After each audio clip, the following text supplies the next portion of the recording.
Les comportements stéréotypés, scientifiquement, on le définit comme un geste répété toujours de la même façon et longtemps. J'en ai un d'ailleurs actuellement.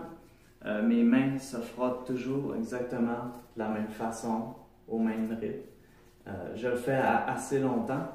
Surtout quand je dois, par exemple, faire ce que je fais en ce moment, ou ce que je dois parler, je le fais beaucoup pour me stimuler.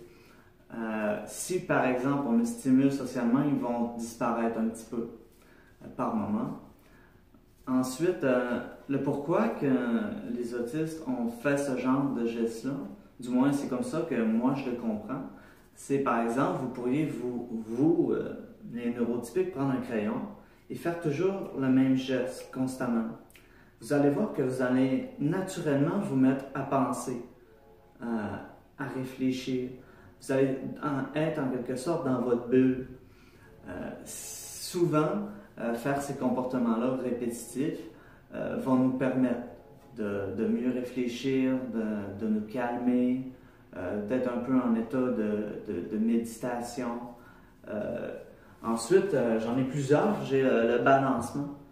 Sauf que moi, si je me balance, ça veut dire que ça va vraiment pas bien, puis que je vais éventuellement faire une crise. Ensuite, des fois, je me force à ne pas me frotter les mains, donc je mets mes mains comme ça, puis des fois, ça arrive que je me mets à faire ça tout seul, un autre. Les comportements stéréotypés, moi, ils sont arrivés plus tard, je vous dirais à l'âge adulte. Avant, le comportement répétitif que j'avais, c'était de faire constamment des bruits avec ma bouche. J'ai fait ça énormément quand j'étais enfant.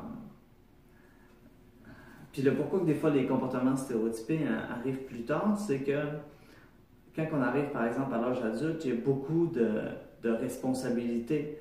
Il y a beaucoup plus de contacts sociaux formels où ce qu'on va avoir besoin de très concentré quand on parle.